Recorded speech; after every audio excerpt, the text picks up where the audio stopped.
Hello,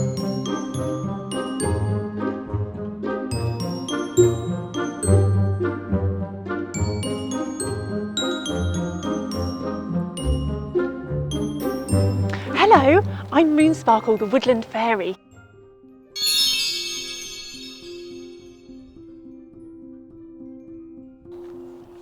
It was Lily's favourite month of the year, June. She was sitting at her favourite spot in the Great Esk Forest where she lived with her parents and her brother, Squall. She was happier than usual as tomorrow she and Squall would be 15, and that was the most special birthday of all.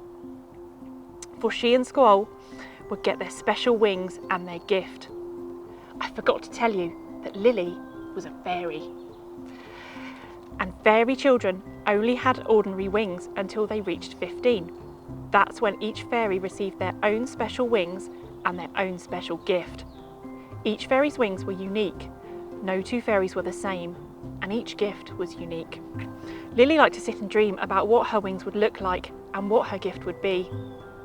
And because she was a twin, and because she loved her brother very much, she also wondered what wings and gift would be for him. It was very unusual to have fairy twins, and they were both very striking to look at.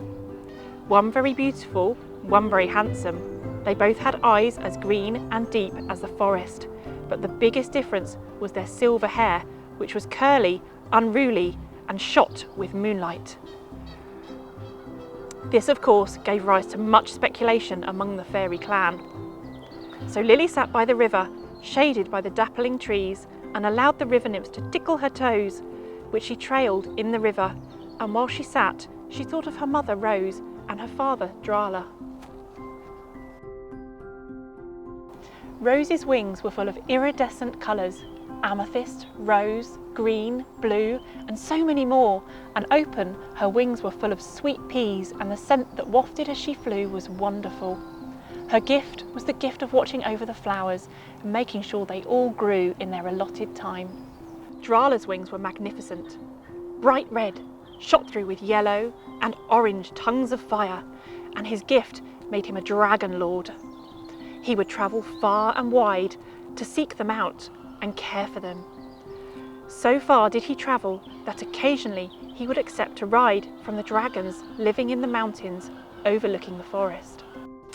Once a fairy received their gift, it became their obsession and their joy.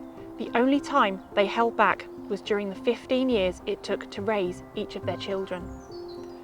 Once their children received their wings and their gifts, they would return full-time to their own work. And so she spent the day musing and dreaming, and eventually evening came. As always, she found her eyes drawn to the darkening skies, seeking the diamonds that were the stars. Eventually, she wandered home and found that it had been made to look lovely in readiness for her birthday the next day. Having said goodnight to her parents and her brother, she went to bed to dream of the wonders to come. She woke very early the next day, and as the sun rose, she lay there in the peace of the new day, but such a day. Soon she could contain her excitement no longer and rose to find her brother. He was awake and eagerly awaiting the day. The rules were set and had to be followed, but everyone was happy and the sun shone brightly on each of them. Eventually the time came, and Squall, who had been the first to be born, stood up whilst the fairy, whose gift it was to be wise, walked round to him and stopped at his shoulder where his childish wings still hung. Then everyone held their breath. The wings fell to the floor, and in their place were the most striking and handsome wings anyone had ever seen. Lily was amazed. They were so beautiful. They were the dark colour of a summer storm, and as Squall flexed and tested them, stripes of bright lightning shot through them, making them iridescent with changing colours, just as a storm would change. Everyone held their breath, for now it was time for his gift. Suddenly, in the clear blue sky, large rolling storm clouds appeared, and Squall turned his eyes to them. Everyone knew his gift was to be a storm dancer. He could hardly contain himself, and after kissing his mother and Lily and hugging his father, he leapt into the air towards the clouds, his beautiful wings spread wide, with lightning shooting through them as he climbed towards the storm. The storm saw him and raced towards him, and then suddenly he was in the storm, part of it laughing and dancing and even becoming more iridescent and powerful. His hair sparkled with lightning as he and the storm became one. The joy was wonderful to see, and everyone applauded. He was allowed to stay with the storm for a while, but then he came back, and now it was Lily's turn. Both Squall and the wise fairy walked around to Lily and stopped at her shoulders, but nothing happened. The wise fairy began to explore the childish wings that by now should have fallen off, but nothing happened. Everyone grew silent, and Lily was confused. Why had it not happened, as it had happened for her twin? Finally, the wise fairy broke the silence and said for all to hear that as Lily was the second of the twins to be born, then perhaps it would be a little longer before she was able to get her wings and her gift. "Yes," everybody said, and heaved a sigh of relief. That must be it. Although Lily smiled and agreed with them, her heart was very sore because she felt it was more than the wise fairy was saying. They continued the celebrations, and Squall stayed with Lily rather than climb again to find another storm. Her parents cuddled her and told her that it would be okay, but she saw the worried look that passed between them. Days began to pass and everything went back to normal, but it didn't really. Lily was sad, knowing that all her friends had received their wings and their gifts. That they were busy throwing themselves into it only made her feel sadder. Only Squall stayed close, but she knew he yearned to be dancing with the storms. So one day she told him that he should go, and that he wasn't to waste his gift, for it would give her much pleasure to see him dancing with the storms and happy. So, reluctantly, and because he loved Lily and didn't understand why she did not have her wings or her gift, and because he wanted to protect her, he gave in to his yearning and joyously leapt into a passing storm. Lily hated to see him go, but because she loved him, she knew it was the best thing to do. The days passed, and Lily's hair lost its silver glow, and her eyes lost their beautiful green depth. She would wander far and wide every day so as not to worry her parents by moping at home. But they couldn't see how she suffered and was unable to do anything to make things better.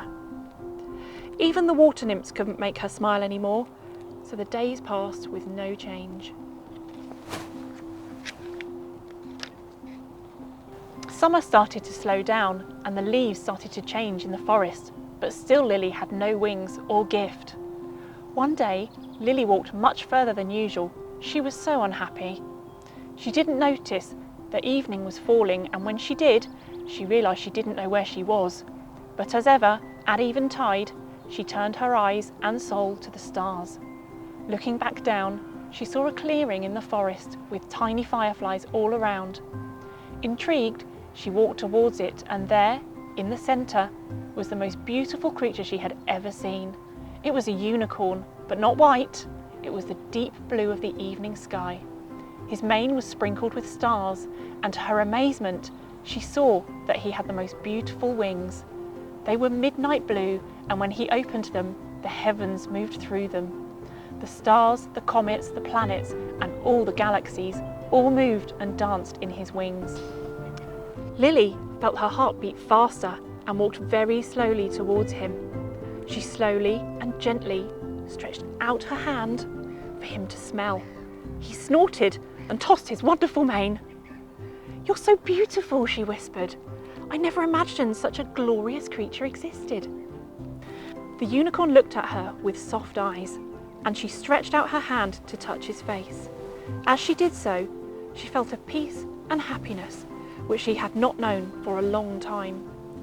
In the stillness of that moment, she clearly heard the unicorn say to her, "I am immortal and the only one of my kind. I have come to this forest to find my soul and my spirit. My home is the night sky.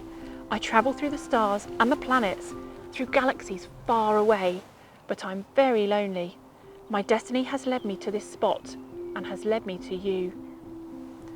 I know that you have not been granted your wings or your gift as others have, but you are very special. I will give you your wings and I will be your gift, should you choose to come with me." Lily could hardly breathe, as she knew, as soon as she touched the unicorn, that she and he were as one. This was why she had to wait. She reached out again, and suddenly her childish wings fell to the ground, and in their place appeared wings that mirrored exactly the wings of the unicorn. She moved them in amazement and joy, knowing that her time had come, and that from now on her destiny would be forever entwined with the unicorn. Her hair that had lost its shine was now filled with light and sparkle of hundreds of stars. Her eyes that had lost their depth now had the universe in them and shone a beautiful dark blue green. She was indeed as beautiful as her unicorn.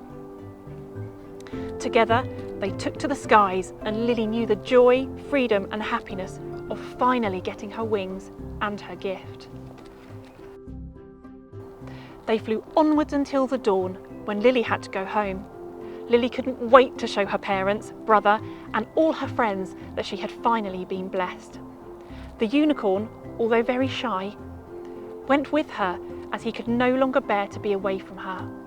Her parents and Squall had been very worried that she had not returned home, but on seeing her transformation, they were so proud and pleased. They organised a big feast, and at the end of the day, Lily and her unicorn said their goodbyes and once again took to the night sky, where they danced and played, glowing like two bright comets.